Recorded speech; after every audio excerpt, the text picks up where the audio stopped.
Good evening, friends. Welcome to the class.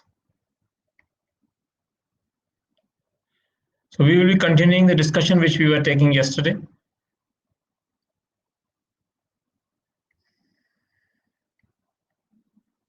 Let me just upload it.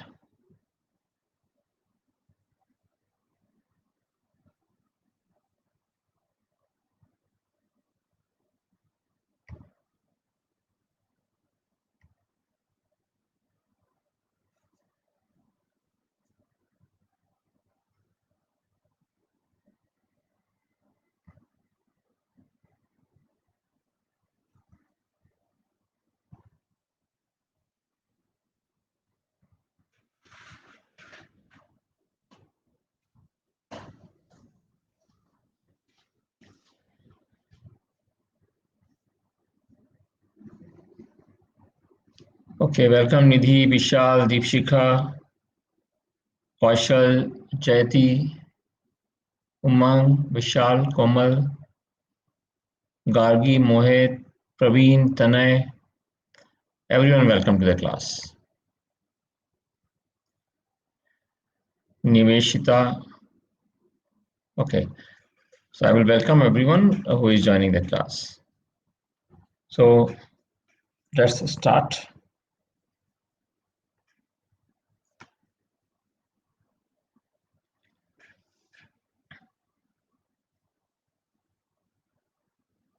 We are all family members.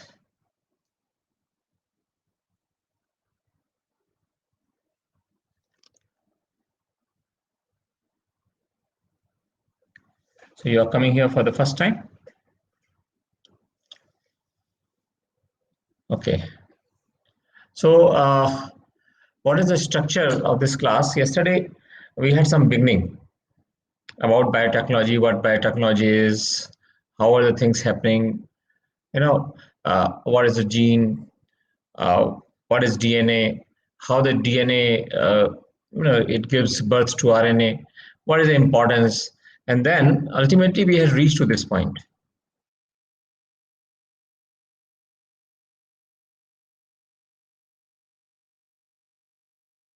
We learned that gene is basically hereditary unit of living organism, is a small segment of DNA. Yet we have learned, this is how we are shown that the birth of RNA takes place. Oh, Mohit, welcome. Now, so we had basically um, completed our discussion at this particular point yesterday. So I think let us start with this, and this is very, very important for this year's exam, next year's exam, every exam. Because what you people are reading or we are reading in the newspapers does not relate to it at all. They are giving different things. How should we take precautions? We should clean our hands, we should have masks, and all those things. But here, uh, in COVID, this coronavirus is there. And before that, I would just like to tell you, I have forgotten to introduce myself. That is essential. There is requirement of, uh, otherwise they will ask me why didn't I do it. Let me just tell you that I am Rakesh Verma. I am former Additional Chief Secretary, Government of Rajasthan. I joined IS long, long, long back in 1981 when we were supposed to give 2 optionals, 4 papers, and so many different things. Uh, it was differently oriented exam in the sense that it required a lot of studies. Now it is 85% critical affairs, new things, and all those things. I am chairman of Unacademy CSE Mock Interview Board, and I am director academics of Unacademy. So my referral code is V Rakesh V281. Anyone who is interested in joining Unacademy Plus platform, you can use my code V Rakesh V281. Right. So not only you get membership, you get access to all the courses, but you get as me, as mentor Rakesh Verma, RV as your mentor. Okay. No, don't say it. Please touch wood. I will tell you what it is. And let me come to this point. So, yes, here we are talking.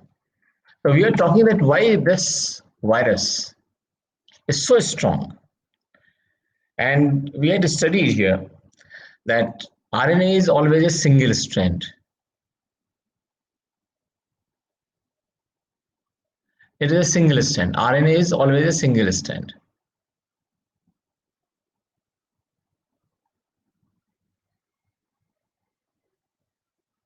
And we had also learned that base pairs are again attached to it.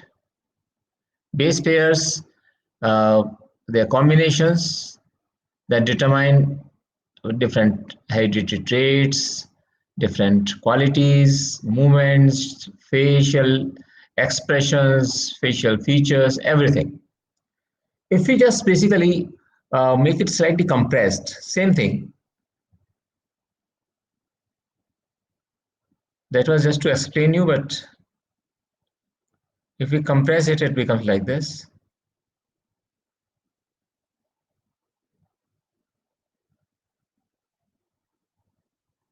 So this is RNA. Okay. Now, suppose you just take it further close and you make a circle out of it. So if you make a circle out of it, what will be the shape?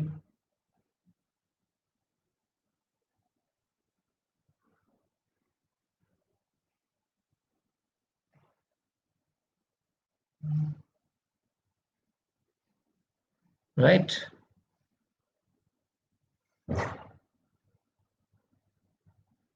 So this is RNA, which has been now turned into a circle. The lifetime of RNA, no, just hold it on, hold it on, hold it on. RNA never dies. DNA never dies. And this is actually not live. Virus is not live. There are so many things. Virus is not live. It cannot make its own food. It doesn't breathe, etc. So RNA is not actually a live thing. Okay. Both. I will speak in both. Don't bother. I just started. So what I was telling कि अगर RNA को जो कि हमने इस तरह सीखा था कल उसको हम और पास पास लेके आ जाएं कंप्रेस कर दें और फिर इसका सर्कल बना दें तो ये आरएनए एक सर्कल के फॉर्म हो जाएगी तो यही आरएनए यहाँ पर है दिस आरएनए इस चीज को समझ लेना बहुत आवश्यक है ये आरएनए है ठीक है ये दिख रहा है ना आपको this one this is RNA so what is coronavirus? It is simple RNA covered with various protective mechanisms of proteins. So all these tentacles are made of protein. Okay, why it is not working?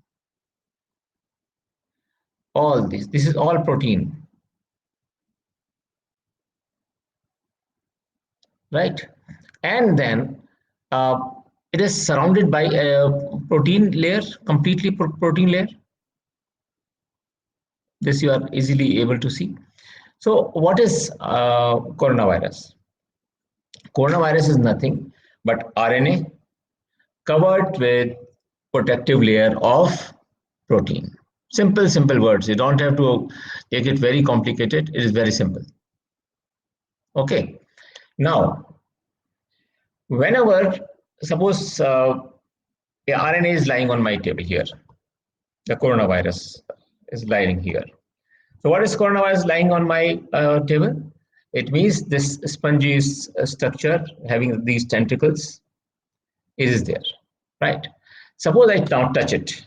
So immediately it will get transferred to my hand. Immediately. Okay. Because of these tentacles, immediately it gets attached to my hand. But suppose I go to my wash basin and clean my hands with soap. What has happens? The soap क्या करती है? Soap ये जो protein की layer है जो इस RNA को प्रोटेक्ट कर रही है प्रोटीन की लेयर को हम कोई भी साबुन जो होगी वो प्रोटीन की लेयर को मेल्ट कर देगी प्रोटीन को को नष्ट कर देगी। प्रोटीन हमेशा साबुन के अंदर घुस जाते हैं, ये एक बहुत इंपॉर्टेंट बात है। तो जैसे अगर मान लीजिए ये घुल गए, तो अब बीच में क्या रहा, केवल आरएनए रह गया। अब आरएनए को जब आप उसको हाथ में साबुन के साथ भी और वॉश कर रहे हैं इसको, तो ये समाप्त हो जाता है। वैसे भी इसके अंदर लाइफ नहीं होती, इट इज नॉट लाइफ, लेकिन ये खत्म हो जाता है। अब आरएनए, जैसा कि हमने सीखा था, यहाँ पे इंपॉर्टेंट चीज, एक चीज और देखना चाहते हैं, मैं आपको बताना चाहता हूँ कि जो आरएनए जब पैदा होता है डीएनए में से, तो एक स्ट्रैंड तो इसकी होती है जो इंफॉर्मेशन रखती है, सेंस स्ट्रैंड, और दूसरी होती है एंटी सेंस स्ट्रैंड, जो उसको स्ट्रैंड देने के लिए होती है डीएनए। अब एक स्ट्रैंड ऊपर गई, ये स्ट्रैंड ऊपर गई, और दूसरी वाली जो पिंक वाली स्ट्रैंड थी वो ऐसी कैसी रह गई, एक स्ट्रैंड। इस बीच में से अब ये आरएनए निकल के आ रहा है। सो आरएनए की बर्थ ऐसे होती है, ये ऊपर चला जाता है एक स्ट्रैंड, आरएनए बाहर आ जाता है, और ये वापस नीचे आ जाएगा, वापस ओरिजिनल शेप में डीएनए आ जाता है। इस प्रकार डीएनए आरएनए की बर्थ करता है। ठीक है। सो डीएनए से एक आरएनए की बर्थ होती है। ये एक एमआरएनए होता है, यानी कि मैसेज आरएनए होता है। मैसेज आरएनए का क्या मतलब हुआ कि जो मैसेजेस, ये जो बेस पेयर्स के अंदर, ये जो बेस पेयर्स होते हैं, इनके जो कॉम्बिनेशंस हैं, कैसे कौन सा बेस पेयर एक दूसरे के साथ कंबाइन कर रहा है, कितनी बार रिपीट हो रहा है, ये सारी की सारी इंफॉर्मेशन होती है जो कि उस पर्टिकुलर आदमी की डिफाइन करते हैं। जैसे मान लीजिए मेरा कोई आरएनए है, तो मेरे आरएनए के जो बेस पेयर्स हैं या डीएनए के जो बेस पेयर्स हैं, वो ये डिफाइन करेंगे कि मैं कैसा हूँ, मैं कैसे मेरे फीचर्स होंगे, कैसे मेरा भाव होंगे, all everything in your body is decided by this. So ये जो बेस पेयर है, हमारे को जो तंग कर रहा है आज, जो तंग कर रहा है, वो ये कर रहा है जो आरएनए है, ये जो आरएनए है ये बहुत ही अनस्टेबल होता है। क्या होता है, ये आरएनए जो है बहुत अनस्टेबल होता है।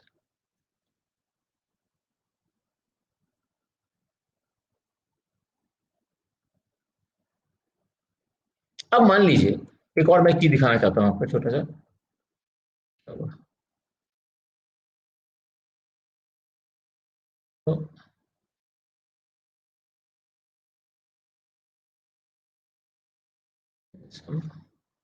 Just please hold it on, hold it on, hold it on. एक मिनट प्लीज होल्ड करिएगा।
जस्ट 1 सेकंड होल्ड करना पड़ेगा आपको, प्लीज है, I am sorry for that, but only 1 second.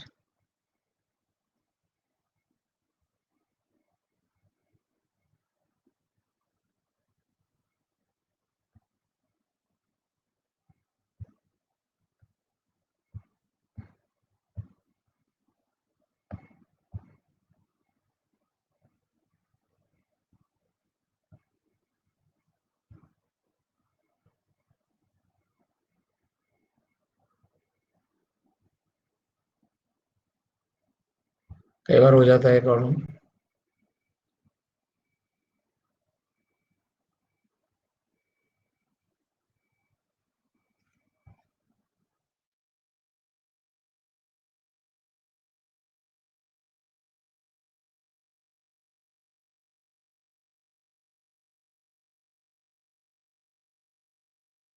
वापस आ गए हम, ठीक आ गए। तो अब क्या होता है कि जो मैंने आपको बताया था उसके टेंटिकल्स हैं, तो अंदर आरएनए है। आरएनए मतलब वो अपना वो सारा का सारा इंफॉर्मेशन उसकी अपने पास है ना, कि अगर मैं इस तरह का वायरस दोबारा बनाना चाहता हूं तो पूरी इंफॉर्मेशन उस आरएनए में है जो कि सर्कुलर फॉर्म में था उसमें जो हमने देखा। अब वो इस सेल के अंदर घुसना चाहता है। This is our cell.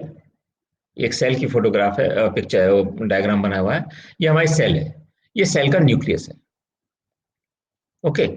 अब इस सेल के अंदर घुसे उससे पहले उसको ऐसी शेप्स होनी चाहिए जिसमें कि कांटे टाइप नहीं हो। ये सब ऑर्गेनेलीज कहलाते हैं। जो इसके अंदर सेल के अंदर जो भी चीजें होती है ये ऑर्गेनेलीज कहलाती हैं सारे के सारे। दिख रहे हैं आपको? ये सब ऑर्गेनेलीज है, सारे ऑर्गेनेलीज हैं। जो उसके अंदर ऑर्गन्स होते हैं वो सारे के सारे, और जो लिक्विड जिसके अंदर होता है उसको सिस्टोप्लाज्म कहते हैं। वो यहाँ पर है, ये सिस्टोप्लाज्म के अंदर सब तैरते रहते हैं। अब ये कोरोना वायरस सेल के अंदर घुसे तो घुसे कैसे? क्योंकि जैसे ही वो टेंटिकल्स वाली कोई चीज देखता है ये सेल, तो ये कहता है this enemy, I will not permit it to enter. कैसे घुसे? कहीं घुसने की जगह नहीं है इसको यहाँ पर। अब ये क्या करता है, ये जब यहाँ पहुंचने वाला है अब यहाँ पर, तो हमारे ये इसको बना लेते हैं यहाँ पर थोड़ा सा। ये इसके मान लीजिए निकले हुए कांटे हैं।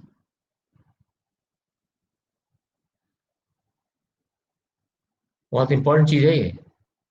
इसके अंदर आरएनए बैठा हुआ है। ओके। अब ये जब इसके पास आएगा तो इसको आने नहीं देगा सेल। सेल कहेगा भाई ये कोई डिफरेंट चीज है, ये अपने में से कोई चीज नहीं है, कोई अलग सी चीज आ गई। अब ये क्या करता है, जैसे इसके नजदीक पहुंचता है सेल के, तो अपने टेंटिकल्स को 50% को शेड कर देता है, यानी कि उसको गिरा देता है। अब ये शेप बन जाती है इसकी, बहुत ही स्मूथ शेप। छोटे मोटे होते हैं वो सब इसके बिल्कुल स्मूथ सरफेस में बन जाते हैं। अब ये जब इसके पास आता है, इट प्रेशराइज, देन सेल इसको एग्जामिन करता है, नहीं ये तो अपने में जैसे दिख रहा है, और ये इसके अंदर आ जाता है। सबसे इंपॉर्टेंट बात है कि इसके अंदर आ गया। अब जैसे इसके अंदर आएगा तो जो इसका आरएनए था वो अब लाइव हो जाता है। जैसे ही सेल के अंदर आया वो आरएनए उसका लाइव हो गया। और लाइव हो गया मतलब, और ये बहुत ही अनस्टेबल है, इसका मतलब ये अपनी कितनी हजारों कॉपियां इमीडिएटली बनानी शुरू कर देगा। अब तो इसको मिल गया, पूरा लाइफ मिल गया, पूरा सिस्टोप्लाज्म है, सारा कुछ इसके पास मैकेनिज्म है जिससे मैं जिंदा होकर अपने लाइफ होकर मैं इसको कॉपी बना सकता हूँ अपनी। अब यहां पर पहुंचकर ये अपनी कॉपीज बनाना शुरू कर देता है।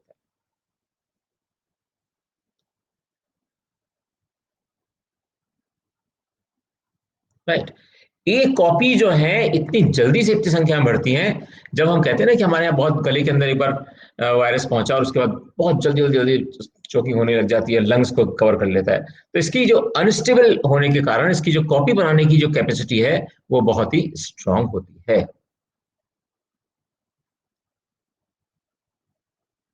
ओके। तो it is very dangerous.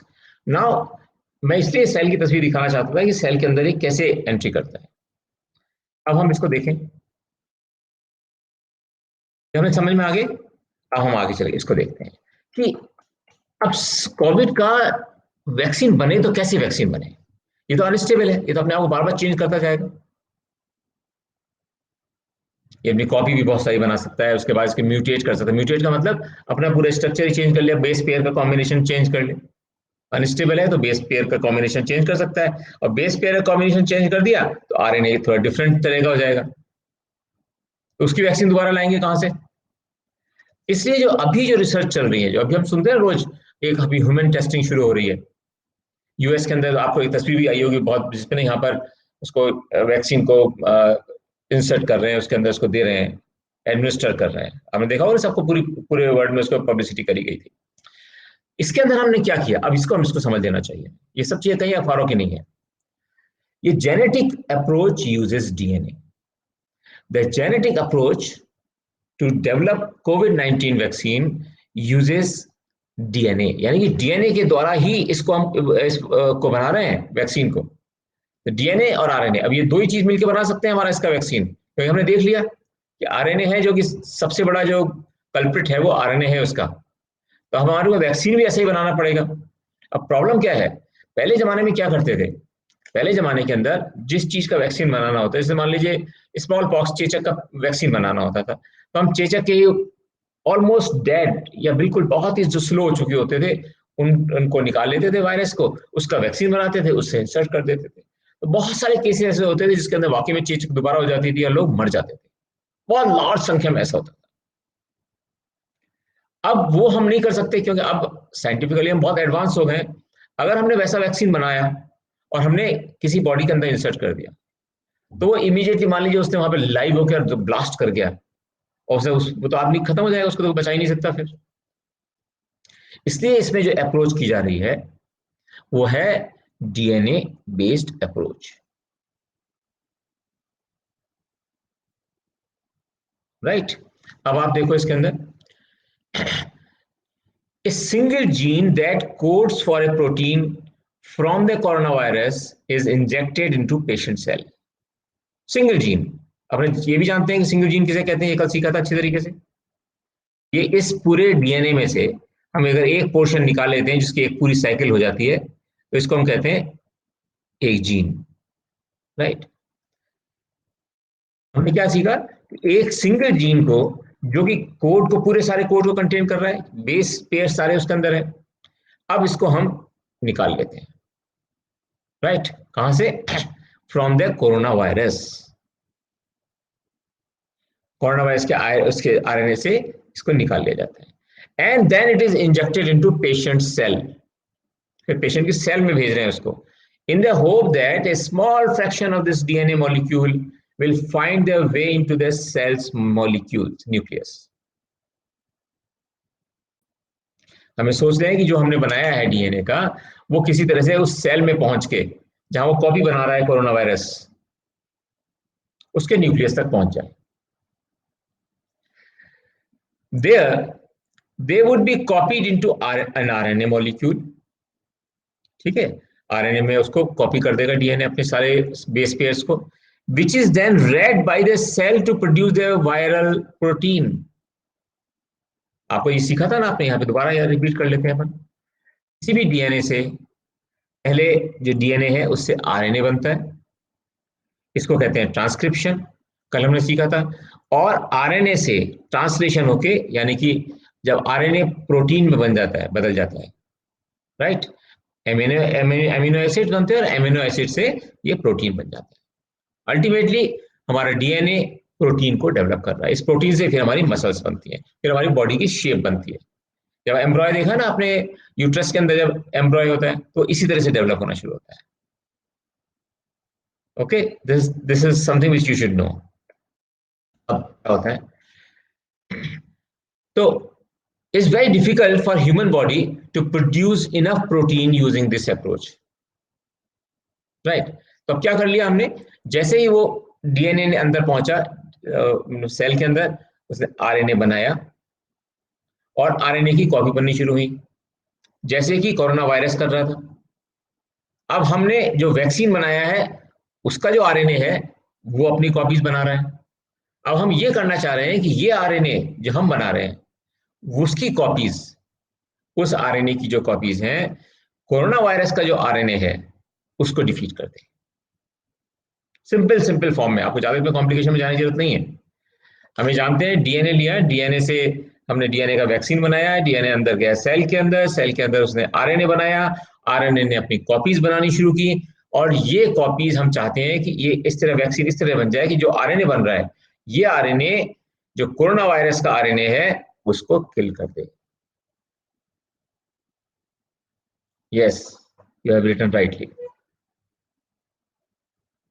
Now सबसे बड़ी बात लेकिन ये है कि जब डीएनए जो हम न्यूक्लियस के अंदर सेल में डालना चाह रहे हैं वो बहुत मुश्किल है। सबसे मुश्किल ये प्रोसेस ये है कि जो डीएनए हम जो बना रहे हैं, जो डीएनए हम निकाल के और उसका वैक्सीन का और उसके अंदर डालना चाह रहे हैं सेल के अंदर, ये बहुत मुश्किल है। Frequently, very little DNA makes it to the cell nucleus, and the cell does not produce a protein in sufficient quantity to trigger a strong enough immune response।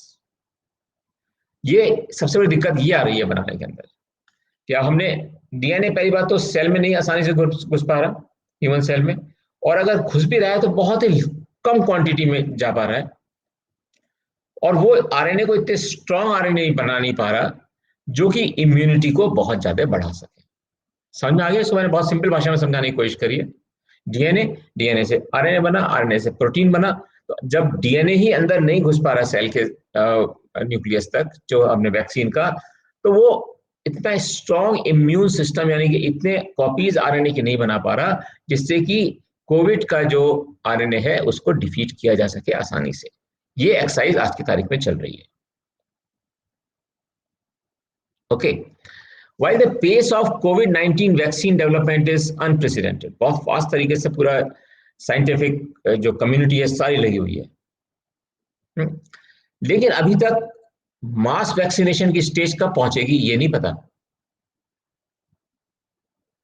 अभी तक ये तो हमने ऑलमोस्ट पता लगा लिया कि हम कैसे इसकी वैक्सीन बनाएंगे, लेकिन अभी हम ये नहीं पता लगा पा रहे।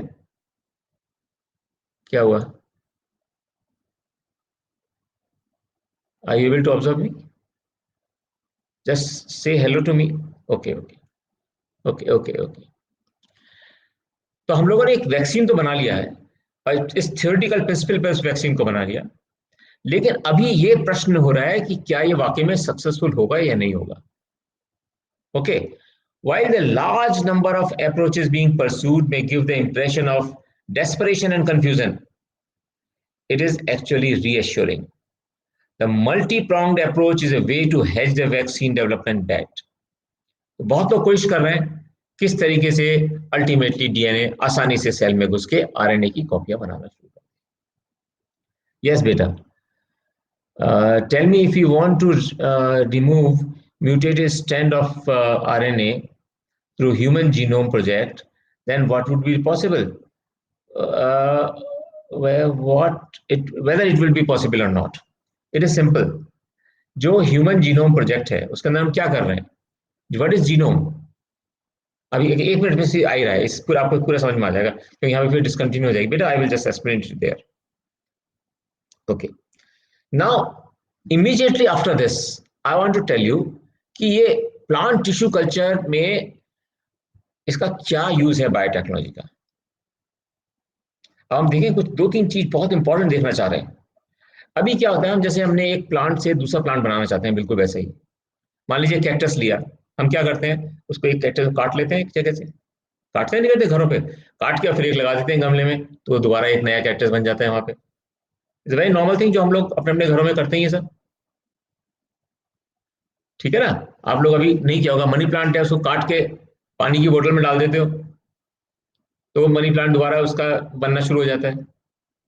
किया है ना कुछ तो, इनमें से कोई ना कोई चीज जरूर करी होगी।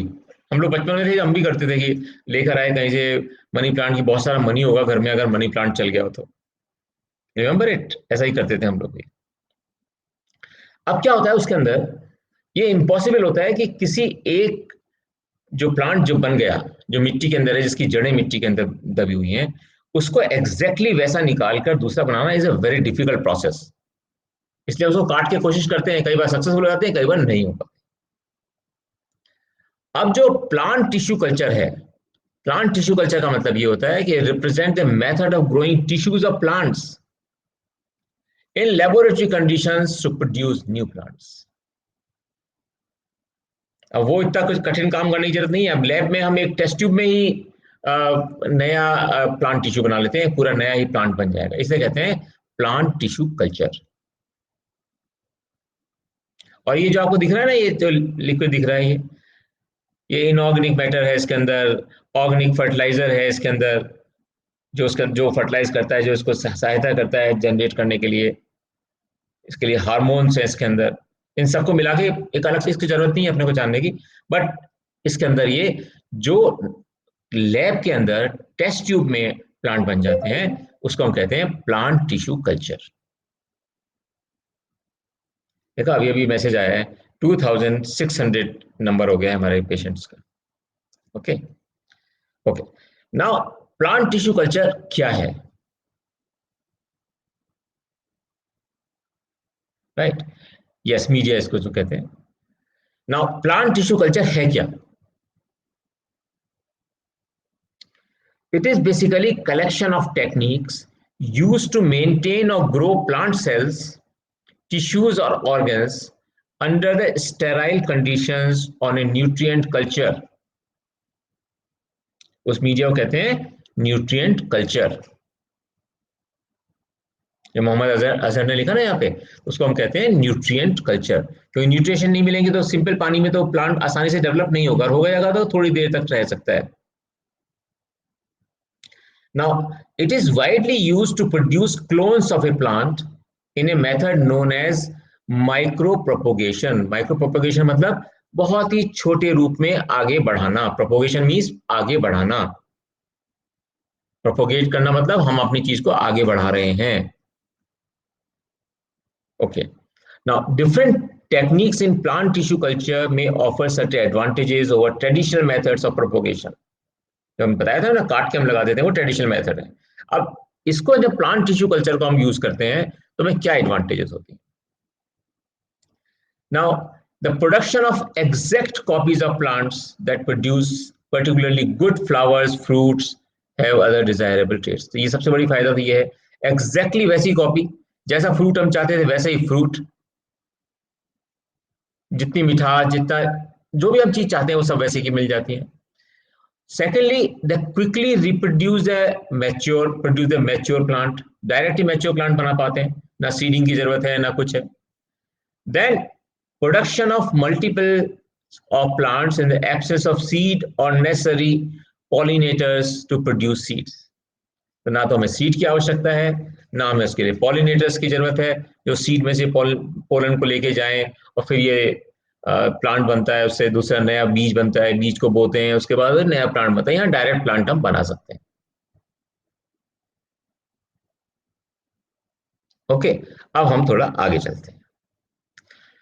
The regeneration of whole plant from plant cell that have been genetically modified is the easiest thing now possible in the world.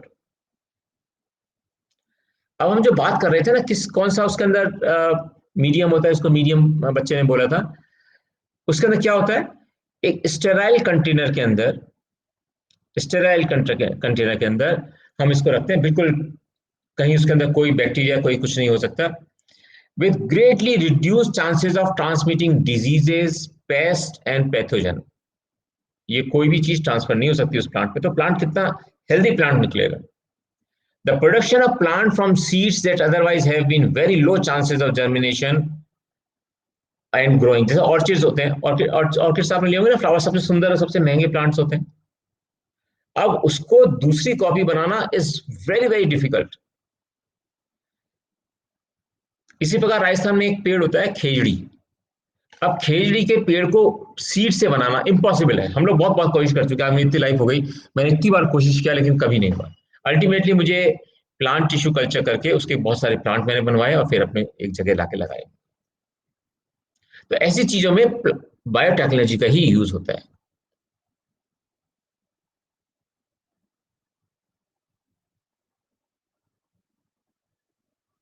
नहीं नहीं, नए प्लांट्स को क्लोन बनाने में कोई इतना ज्यादा टाइम नहीं लगता, बहुत जल्दी, बहुत ही कम टाइम लगता है।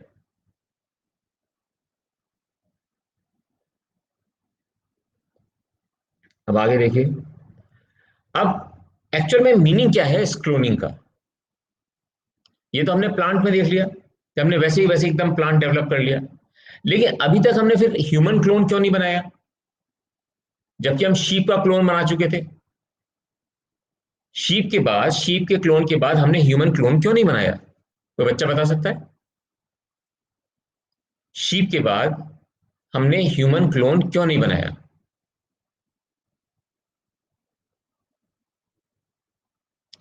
यस, आप लोग सब जो उत्तर लिख रहे हैं बिल्कुल सही लिख रहे हैं। ह्यूमन क्लोनिंग को पूरी तरह से बैन कर रखा है, क्योंकि ऐसा नहीं हो कि फिर लोग एक ही ह्यूमन को बहुत सारे बनाने लग जाएं, अलग अलग तरह के गलत माइंड सेट के, गलत फिजिकल सेट के, सारे कुछ पूरा संसार ही गड़बड़ हो जाएगा। ह्यूमन बीइंग जो आज चल रहे हैं वही खत्म हो जाएंगे। तो क्लोनिंग क्या प्रोसेस है? Cloning is the process of generating a genetically identical copy of a cell, identical copy of a cell और एन ऑर्गेनिज्म। उसके बिल्कुल वैसी ही सेल की एक कॉपी बना लें या हम उस ऑर्गेनिज्म की कॉपी बना लें। क्लोनिंग नेचर में तो होती रहती है। जब cell replicates itself asexually without any genetic alteration और recombination. Asexually means there is no sexual interaction involved into that. जैसे हमने शीप को बनाया था 1996 में, उसके बाद इट हैज बीन बैंड। हम लोग सक्सेसफुल हैं, we can do it, but it has been banned. Dolly shape sheep basically बेटा। Okay, now this another very important thing for the examination, very important. ये कोरोना वायरस के संबंध में ही इसका question आएगा।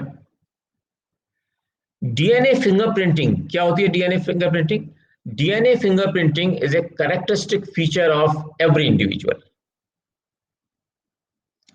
केमिकल स्ट्रक्चर ऑफ डीएनए जो हमने बताया था, इसको दोबारा एक बार देखते हैं इसको समझने के लिए।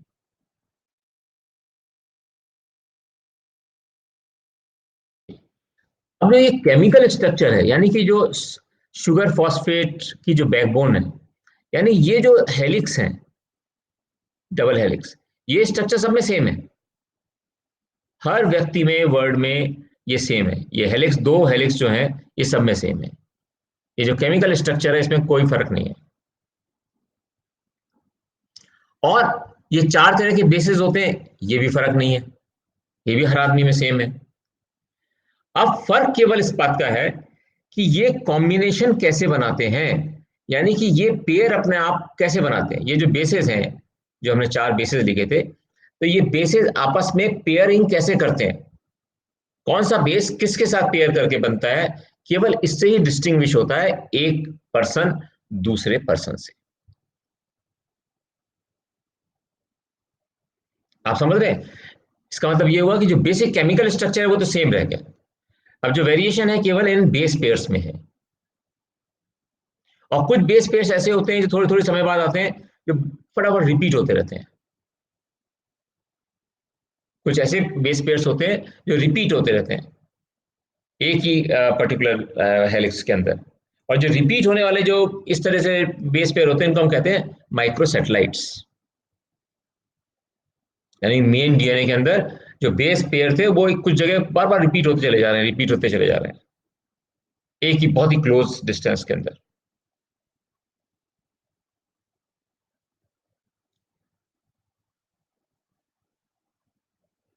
1:1 सेम होता है। Yes yes, you are right, उसमें कोई फर्क नहीं है, केवल कॉम्बिनेशन में फर्क है। बेस पेयर्स कैसे बन रहे हैं इसका कॉम्बिनेशन है, यानी कि CGAT, इनका कॉम्बिनेशन कितने मिलियन परम्यूटेशन एंड कॉम्बिनेशन हो सकते हैं, केवल इसी का फर्क है। अब आ जाइए इसके ऊपर।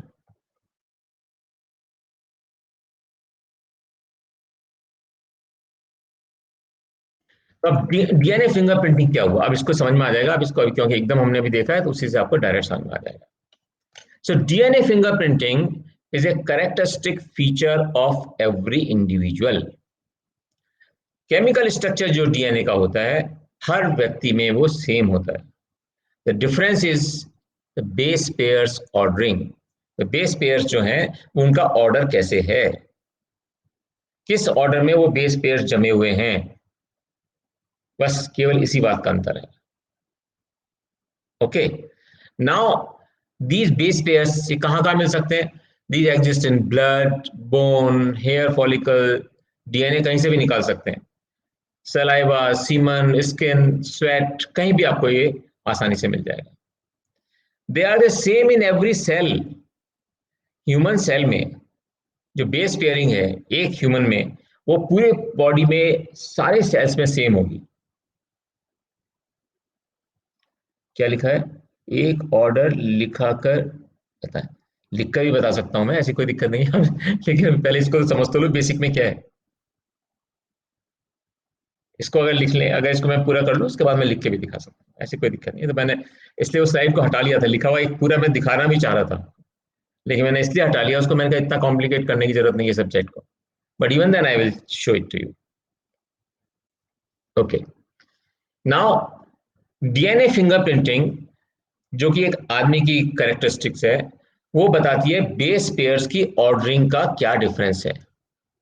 और डीएनए हमने जैसे बताया, हर बॉडी के अंदर होता है, और हर सेल में जो डीएनए स्ट्रक्चर है वो सेम रहेगा एक बॉडी के अंदर। Through out the life it will not change. अगर चेंज हो जाए तो उसका मतलब क्या होगा, मैं म्यूटेट ही हो जाऊंगा, दूसरी शेप हो जाएगी मेरी।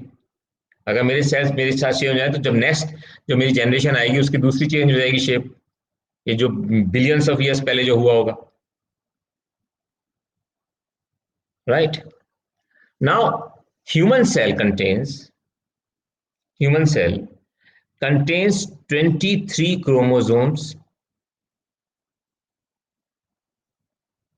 वो क्या होते हैं chromosomes? They are packets of DNA. Simple simple चीज याद रखनी है अपने को एग्जाम के लिए। Human cell contains 23 chromosomes, right. Human cells contain 23 chromosomes, and chromosome का मतलब होता है a packet of DNA,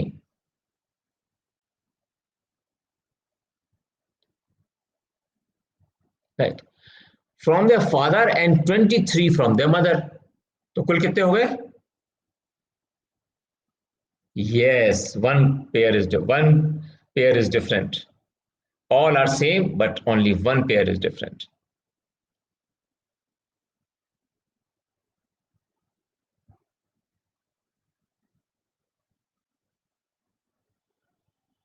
non nuclear इसका क्या मतलब होता है, ये भी मैं आपको बताऊंगा क्यों होता है। Each DNA strand contains each DNA each DNA strand जो हमने बताया था बनाकर, contains a unique sequence और code of genetic information। जो बेस पेयर्स होते हैं सारे हम सीख ही चुके हैं अभी तक। But while the most of the DNA shows only a slight variation, pairs का बहुत हल्का सा वेरिएशन होता है। From one person to the next, वो भी सेम होते हैं करीब करीब, आप देखो। मोस्ट ऑफ द डीएनए हर आदमियों में करीब करीब सेम ही दिखेगा, एक्सेप्ट फॉर सर्टेन एरियाज जिनको हम कहते हैं मिनी सैटेलाइट्स। ये जो मिनी सैटेलाइट्स होते हैं ये वेरिएशन को दिखाते हैं जो रिपीट यूनिट्स होती हैं, और जो ये रिपीट यूनिट्स होती हैं वो एक आदमी के लिए स्पेसिफिक होती हैं। अब समझ में आया आपको? दोबारा इसको रिपीट करते हैं। डीएनए है, डीएनए में दो स्ट्रैंड हैं, ये हर पर्सन में सेम होती हैं। डिफरेंस क्या होता है? जो बेस पेयर के कॉम्बिनेशन एंड सीक्वेंसिंग है उसका फर्क होता है केवल। ज्यादातर ह्यूमन बीइंग में, ज्यादातर लोगों में डीएनए का बहुत कम वेरिएशन होता है, बहुत ही कम वेरिएशन होता है, ज्यादा हो भी नहीं सकता। अगर ज्यादा वेरिएशन होगा तो हो सकता है कि वो दूसरा ही बन जाएगा कोई जीव। सो बहुत ही स्लाइट वेरिएशन होता है एक दूसरे आदमी का, एक दूसरे व्यक्ति का, एक्सेप्ट फॉर एक एरिया होता है डीएनए में जिसको हम कहते हैं मिनी सैटेलाइट। मिनी सैटेलाइट में जो नंबर ऑफ रिपीट यूनिट्स होती हैं, यानी कि जो नंबर ऑफ बेस पेयर्स जो रिपीट हो रहे होते हैं, नंबर ऑफ बेस पेयर्स जो रिपीट होते हैं ये कहलाते हैं मिनी सैटेलाइट्स। और ये जो रिपीट होने वाले जो पेयर्स हैं यही एक व्यक्ति के लिए यूनिकनेस देते हैं। दोबारा बोलूंगा मैं इसको। दो स्ट्रैंड होते हैं डीएनए में, दोनों स्ट्रैंड सब में सेम होते हैं क्योंकि केमिकल कंपोजिशन है उनका। उनके अंदर बेस पेयर्स होते हैं, जो बेस पेयर्स हैं वो हर आदमी में भी करीब करीब सेम होते हैं, बहुत हल्का सा वेरिएशन होता है, राइट। अब जो मेन वेरिएशन होता है वो उनके अंदर होता है जो कि रिपीट यूनिट्स होती हैं, जो कॉम्बिनेशन जो बेस पेयर्स जो रिपीट होते हैं वो एक आदमी को यूनिक बनाते हैं। समझ में आया? जो बेस पेयर्स रिपीट हो रहे हैं एक पर्टिकुलर एरिया में वही एक आदमी को दूसरे आदमी से फर्क करते हैं।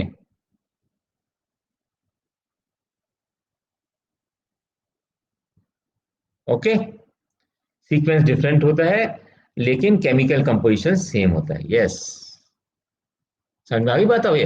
इसलिए मैं इसको 3 बार रिपीट किया इससे कि किसी के मन में कोई कंफ्यूजन ना रहे। Now, DNA information can be recovered from a human being. An animal remains be as back as कौन सा मैन? नेंडरथल, यानी कि जब बिल्कुल सबसे पहले जो बना था, उसका भी अगर कहीं रिमेन मिल जाएगा हमको, तो उससे भी डीएनए रिकवर हो सकता है।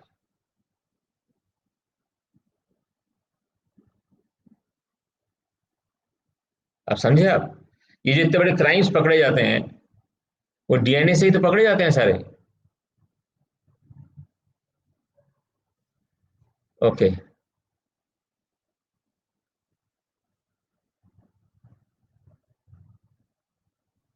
बेस पेयर का रेशियो सेम हो सकता है? No no no no, chemical composition दोनों स्टैंड्स का एब्सोल्युटली सेम है। केवल सीक्वेंसिंग के अंदर फर्क है बेटा, केवल सीक्वेंसिंग। बेस पेयर्स की सीक्वेंसिंग का फर्क है केवल।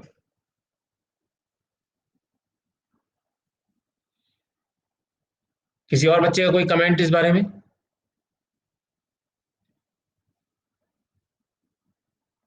Anyone? Okay, now let us C.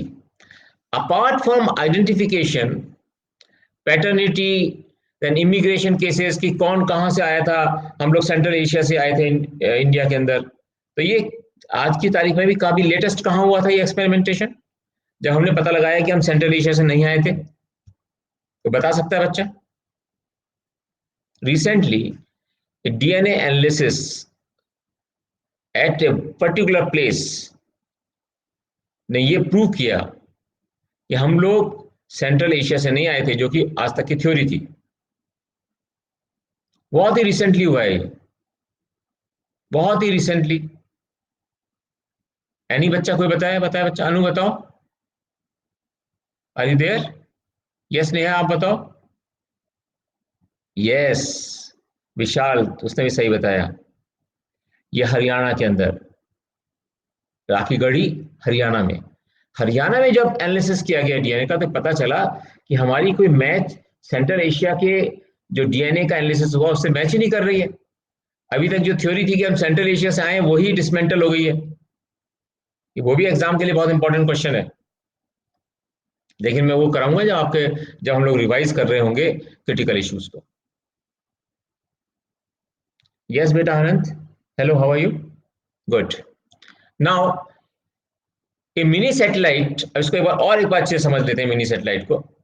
A mini satellite is a tract of repetitive DNA in which certain DNA motifs, क्या लेंथ होती है एक मोटिव की? Ranging in the length of 10 to 60 base pairs. 10 to 60 base pairs, बहुत कम, बहुत छोटे होते हैं, दिख तो सकते ही नहीं है। ये तो हम लोग देख रहे हैं, केवल वैसी कोशिश कर रहे हैं देखने की। मोर देन 1000 लोकेशन पे होते हैं ये मिनी सैटेलाइट्स। और ये बहुत ज्यादा इनका म्यूटेशन रेट होता है और हाई डाइवर्सिटी इन पॉपुलेशन होती है। अब ये जेनेटिक फिंगरप्रिंटिंग से क्या फायदा होता है, ये क्वेश्चन आएगा एग्जाम में, ध्यान रखिएगा इस बात को।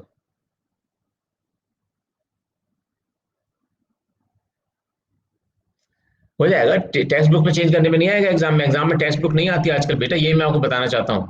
क्रिटिकल इश्यूज जो हम पढ़ रहे हैं ना आजकल, वही एग्जाम में आने वाले हैं। किताब से तो सब लोग बच्चे पढ़ के चले जाएंगे याद करके, वो क्वेश्चन में नंबर, ना तो नंबर आने वाले हैं और ना वो क्वेश्चन आने वाले हैं। इसलिए मैं सबको बताता हूँ कि इतना ज्यादा बुक्स के ऊपर ज्यादा डिपेंडेंट होने की जरूरत नहीं है सिविल सर्विस में सक्सेस प्राप्त करने के लिए।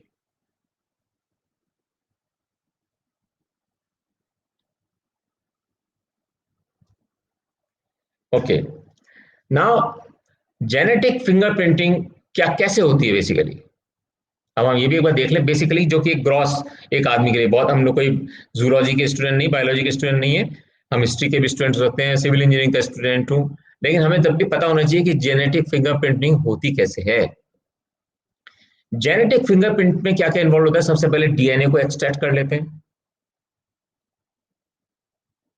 राइट? और इसको कैसे करते हैं? Using enzymes to cut it into fragments, some of which will contain mini satellites. क्या मतलब हुआ? ये हमने जैसे बनाया है, एक बना के देख लेते हैं।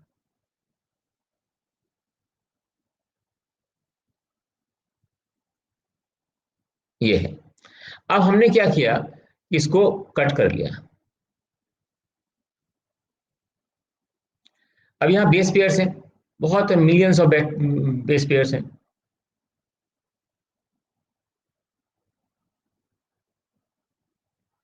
अब इसके अंदर बहुत सारे मिनी सैटेलाइट्स होंगे। मिनी सैटेलाइट का मतलब जहां पर कि वो रिपीटिशन हो रहा है बेस पेयर्स का। मिनी सैटेलाइट मीन्स जहां पर कि रिपीटिशन हो रहा है बेस पेयर्स का। तो अब हम क्या करते हैं, सबसे पहले डीएनए को एक्सट्रैक्ट कर लेते हैं, फिर एंजाइम से उसको फ्रेगमेंट में कट कर लेते हैं, और उस फ्रेगमेंट को रेडियो एक्टिव प्रोब से उसके मोटिव्स को आइडेंटिफाई करते हैं, और उसके फिर एक पैटर्न बन जाता है एक्सरे फिल्म के साथ। और ऐसा लगता है उसको देखने से जैसे कि बार कोड हो। जब ये जेनेटिक फिंगरप्रिंट तैयार होता है तो हमेशा बिल्कुल ऐसे लगता है। मैं आज ही इसको देख कर आया था, मैंने कहा कि इसको देख के आते हैं, बच्चों को बताएं, उससे पहले कॉन्फिडेंस होना चाहिए कि सही है या गलत। तो जैसे हमारा बार कोड होता है किसी भी चीज पे आजकल, ये बार कोड जैसा ही ये जो फिंगर जेनेटिक फिंगरप्रिंट है वो इस तरह से बनता है।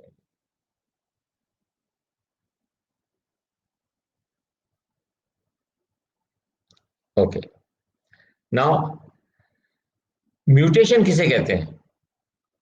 हम कहते हैं ना म्यूटेशन हो गया, आजकल कोरोना वायरस म्यूटेशन कर रहा है, इस कंट्री में म्यूटेट हो गया, उस कंट्री में उसने म्यूटेशन कर लिया, इस कंट्री में म्यूटेशन कर लिया, रोज सुन रहे हैं हम आजकल। कैसे वैक्सीन बनाए? अब जब तक वो वैक्सीन बनाएंगे फिर वो म्यूटेट कर जाएगा, तो फिर हम कैसे करेंगे उसको दोबारा वैक्सीन?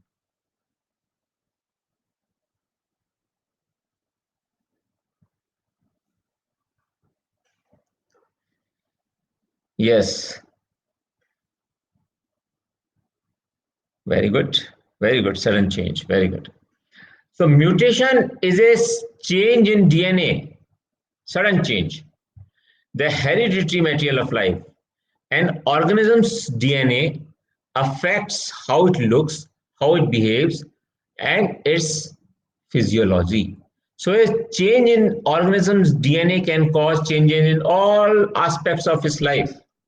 अगर हमने किसी व्यक्ति के डीएनए को ही चेंज कर दिया तो वो पूरा ही चेंज हो जाएगा। और डीएनए चेंज हो जाएगा तो जब डीएनए से जो आरएनए बनेगा वो भी इंफॉर्मेशन जो लेगा वो डिफरेंट होगी। इसलिए mutation is very difficult for Covid. अर्थात जो कोविड का जो आरएनए है, जो इंफॉर्मेशन उसके अंदर है, जब वो म्यूटेट हो जाए, इसका मतलब है कि उसने उस इंफॉर्मेशन को ही वेरी कर दिया। मिनी जो सैटेलाइट थे उन सबको चेंज कर दिया खुद ही। और वो जैसी चेंज कर देगा और हमने बना लिया दूसरा एक आरएनए प्रोड्यूस करने वाला डीएनए, तो वो उससे लड़ ही नहीं पाएगा, इम्यूनिटी डेवलप ही नहीं हो पाएगी। यहां पे हमें एक चीज समझ लेना और आवश्यक है इस पॉइंट पर, कि ह्यूमन जीनोम प्रोजेक्ट है ना, उसको ह्यूमन जीनोम होता क्या है, इसको एक बार यहां समझ लें, इससे कि आगे वाले वाला जो इशू है बहुत आसानी से आपको समझ में आए। Human genome is a complete set of nucleic acid sequence of humans encoded as DNA within the 23 chromosomes pairs in cell nuclei and a small DNA molecule found within the individual mitochondria.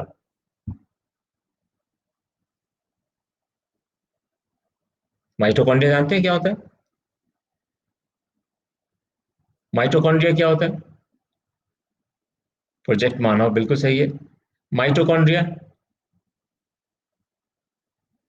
Power house of cell, क्या करता है ये? Yes, power house तो होता है, yes of course.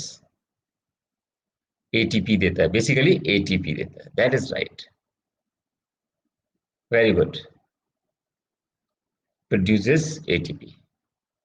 So the mitochondrion is a basically semi-autonomous double membrane bound organelle. Organelle मैंने बताया जो सेल के अंदर जो होते हैं वो organelle कहलाते हैं। सो माइटोकॉन्ड्रियन जो सेल था उसके अंदर एक ऑर्गेनेली होता है जो जिसके चारों तरफ मेम्ब्रेन बनी होती है, और ये सारे यूके यूकेरॉइड्स यूकैरियोटिक ऑर्गेनिज्म में होता है। यूकैरियोटिक जो ऑर्गेनिज्म है उन सब में होता है। आपको बता सकता है what is eukaryotic?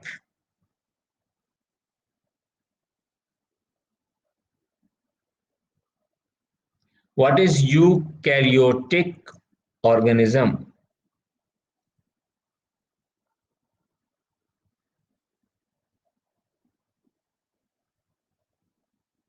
Nucleus is covered around nuclear membrane. Nucleus is present. तो जिसमें न्यूक्लियस प्रेजेंट नहीं होता उसको क्या कहते हैं?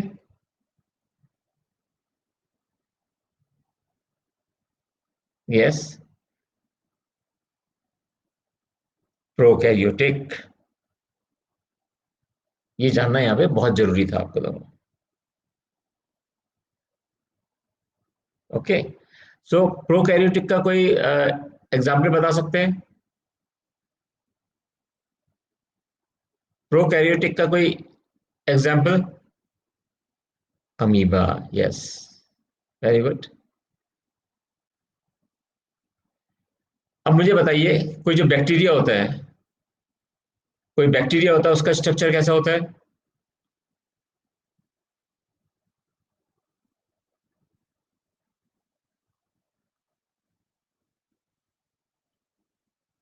दो आंसर क्यों आ गए? सोहम ने अलग क्यों दिया? सोहम, प्रोकैरियोटिक होता है या यूकैरियोटिक होता है?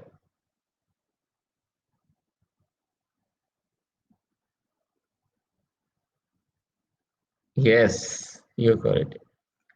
Now, what is a terminator gene? Again, important thing for exam.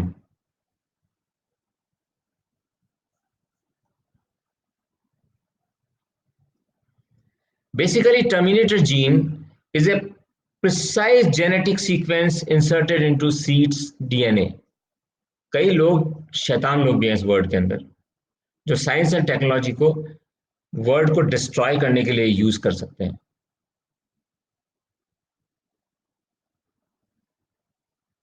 वो क्या करते हैं?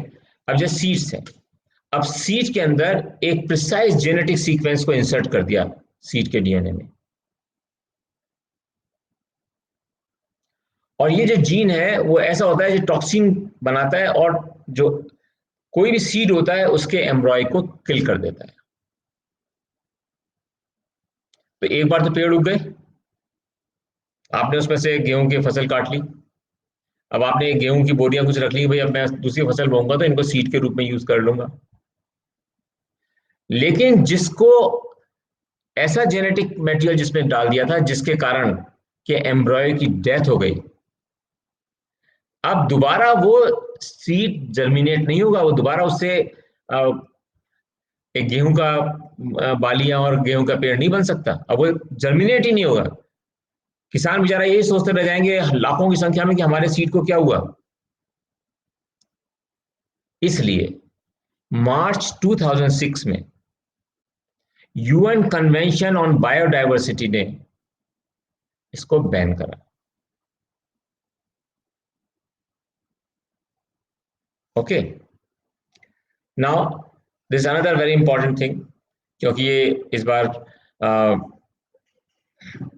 बैगन वाला जो केस हुआ, कॉटन के अंदर आंदोलन हुआ. कॉटन का आंदोलन कहां पर हुआ था?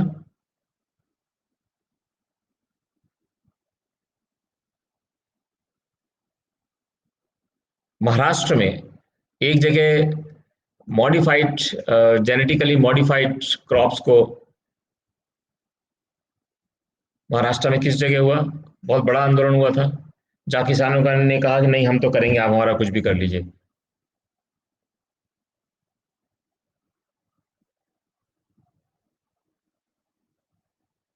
ओके. टर्मिनेटर जीन क्या होता है?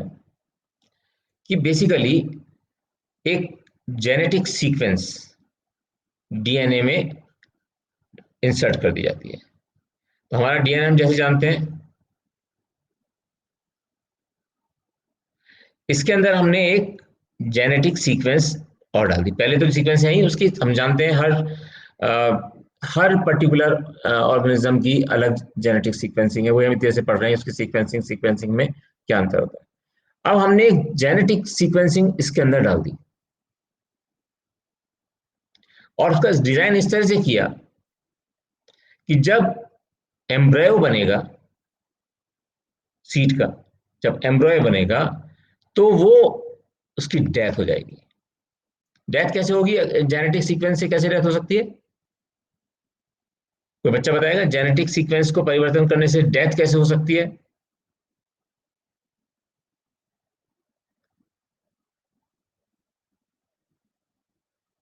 एम्ब्रियो की डेथ कैसे हो सकती है जेनेटिक सीक्वेंस को चेंज करने से?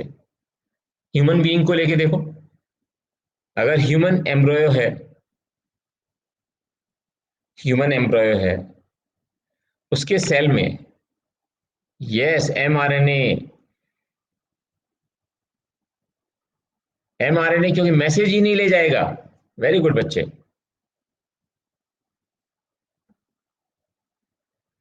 क्योंकि हमने सीखा था कि जब,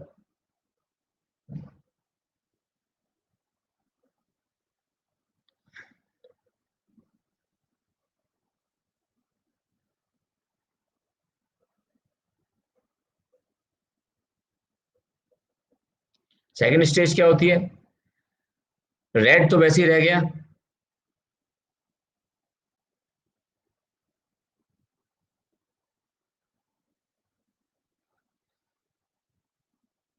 ओके, अब जो ये ब्लू स्ट्रैंड है, रेड वाला तो अब मैसेज कैरी कर रहा है, अब जो ब्लू स्ट्रैंड है वो अनवाइंड कर देता है अपने आप।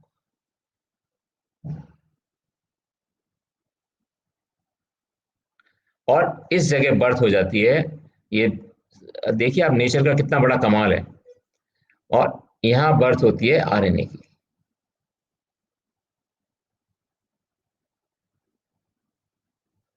ये आरएनए बाहर आ जाता है। अब ये आरएनए जब बाहर आ रहा है तो ये मैसेज लेकर आ रहा है। मैसेज क्या लेके आ रहा है कि बेस पेयर्स की सीक्वेंसिंग क्या है। यहाँ पे बेस पेयर्स की सीक्वेंसिंग क्या है, और यही आगे जाकर उस सीक्वेंस को प्रोटीन में कन्वर्ट करेगा, यानी कि उस बॉडी को शेप को ला सकता है। अब मान लीजिए ये आरएनए के अंदर हम इस तरह से हमने जेनेटिक सीक्वेंस इसके अंदर इंसर्ट कर दी कि ये एमआरएनए बने ही नहीं। यानी कि ये जो एमआरएनए है जो मैसेज लेके जा रहा है कि भाई अब गेहूं का पेड़ ऐसे बनना था, आपने उसी को किल कर दिया। तो अब जब नेक्स्ट सीड बनेगा, जब जर्मिनेट होने की स्टेज आएगी उसकी, तो एमआरएनए मैसेज लेके तो आ नहीं रहा, तो कंफ्यूज हो जाएगा कि अब मैं करूं क्या। ये एमआरएनए निकल नहीं पा रहा।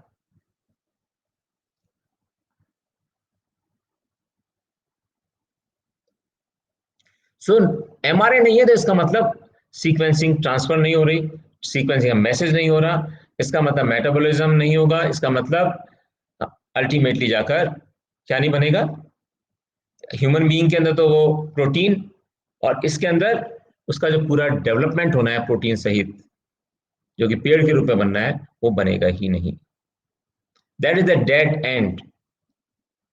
अब वो पूरे सीट खत्म हो गए। अब जो भी हो गया था, एक बार वो अगर इस तरह की कोई चीज पूरे वर्ल्ड में फैला दे तो सडनली कितनी बड़ी क्राइसिस 3-4 साल में क्रिएट हो सकती है, जो समझ में नहीं आया। जैसे आज ये हो गया ना, इसको हमने पूरे वर्ल्ड में इस वायरस ने प्रॉब्लम करके रख दी, वैसे ही एक अकेला व्यक्ति टर्मिनेटर जीन से पूरे ही सीड के सीक्वेंसिंग को चेंज करके खत्म कर सकता है।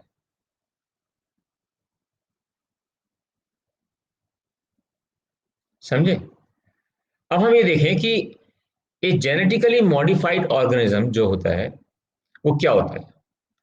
Genetically modified organism is an organism with altered genetic material, जिसका कि जेनेटिक मटेरियल हमने ऑल्टर कर दिया हो, जिसके सीक्वेंसिंग को चेंज कर दिया हो।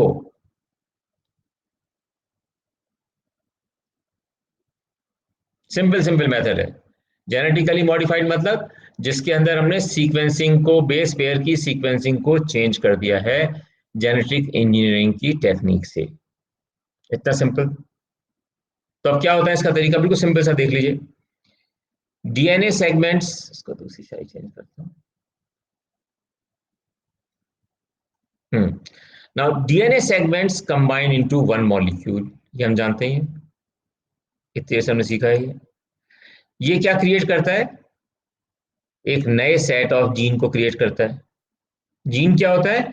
डीएनए का एक हिस्सा। डीएनए का एक हिस्सा। So this new sets of genes, this DNA is transferred to another organism, और इस तरह से genome of organism gets modified. हमने क्या किया, दोबारा इस प्रोसेस को समझने की कोशिश करते हैं। Yes, segment of DNA is one gene. Recombinant gene, very good, very very good. ये रिकॉम्बिनेशन हो गया, इसमें से हमने लिया, then new set of gene, इसको हमने ट्रांसफर कर दिया दूसरे ऑर्गेनिज्म में, रिकॉम्बिनेंट हो गया। रिकॉम्बिनेशन होने के बाद जो बना उसको हम कहते हैं मॉडिफाइड जीनोम।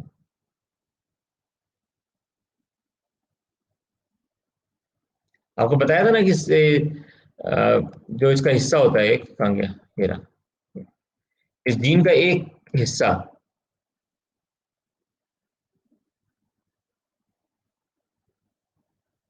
डीएनए का एक हिस्सा एक जीन कहलाता है। ओके, बस अब आज यहीं तक करेंगे।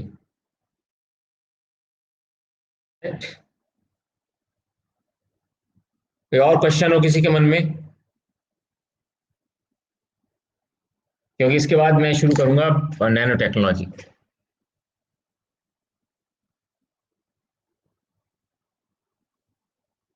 ये मैंने आपसे कहा था कि जो जो मेरे पास, जो मेरे ग्रुप में है, व्हाट्सएप ग्रुप में, जैसे ही मेरा ये एक एक वीक हो जाएगा मैं इसको भेजता रहूंगा उसके अंदर।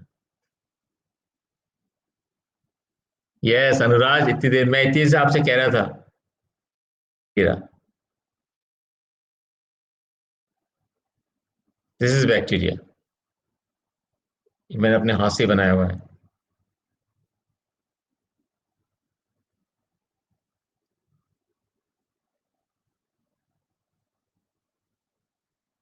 यस बोलो बेटा, पालकी।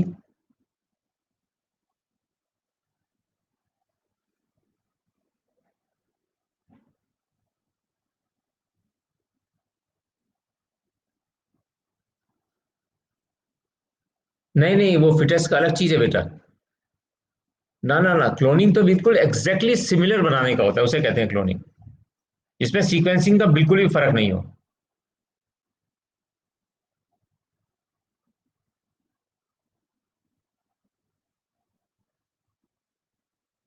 नेक्स्ट क्लास कल है मेरी 8 बजे, टुमारो 8 p.m.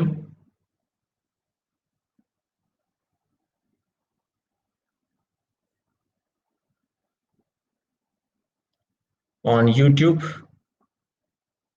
अन अकेडमी यूट्यूब, आर्टिकुलेट।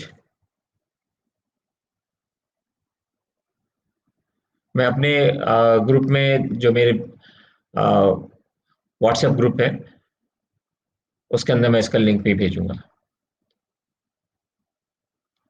इसके अंदर देखिए, न्यूक्लियाइड रीजन तो है बट न्यूक्लियस नहीं होता।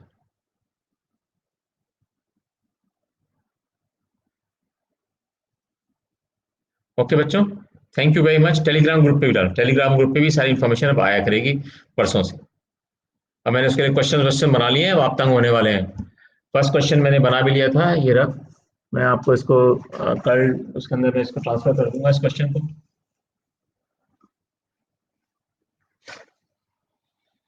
मेरा इन सब चीज़ों में थोड़ा सा टाइम लगता है,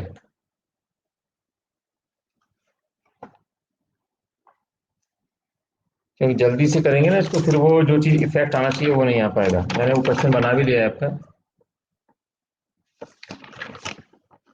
तो वो क्वेश्चन आपको मिल जाएगा।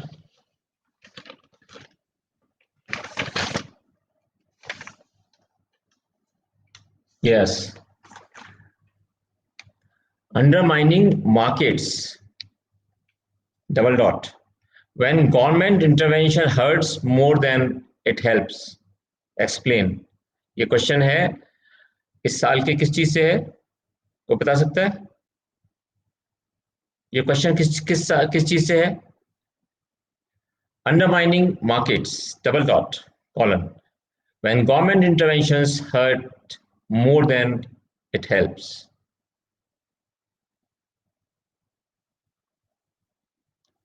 कैन एनीवन गैस ये कहाँ से लिया है मैंने? इकोनॉमी में से लिया है, लेकिन है कहाँ से? It's a very famous thing this time and it was repeated by, yes, बताइए कहाँ से आया ये?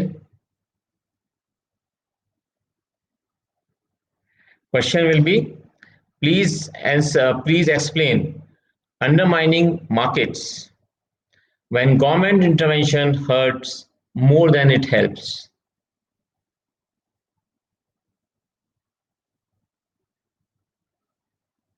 यह है इकोनॉमिक सर्वे 2019-20।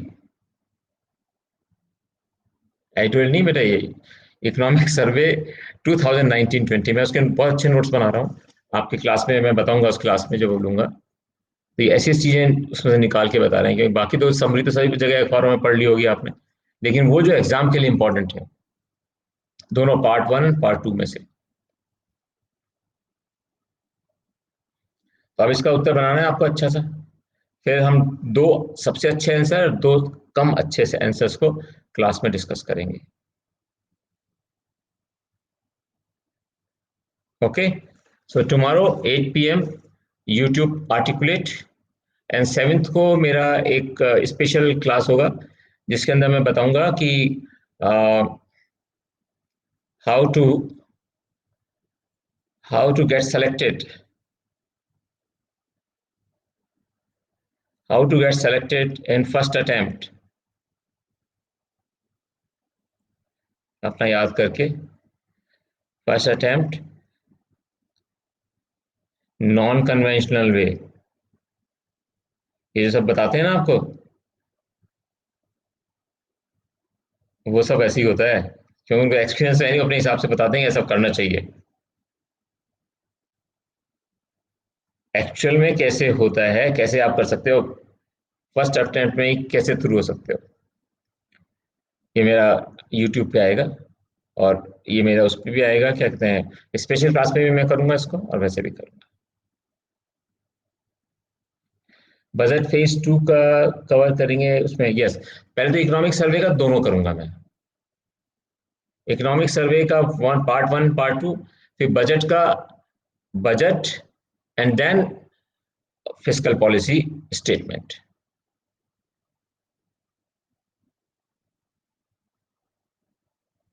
अब तो आ गया पास में, 8 तारीख को एक पहला चीज तो मेरी 8 को ही है, इकोनॉमिक सर्वे का तो 8 को ही है। ओके बेटा, सो कल we meet again at 8 PM on YouTube channel Articulate. Thank you very much, good night.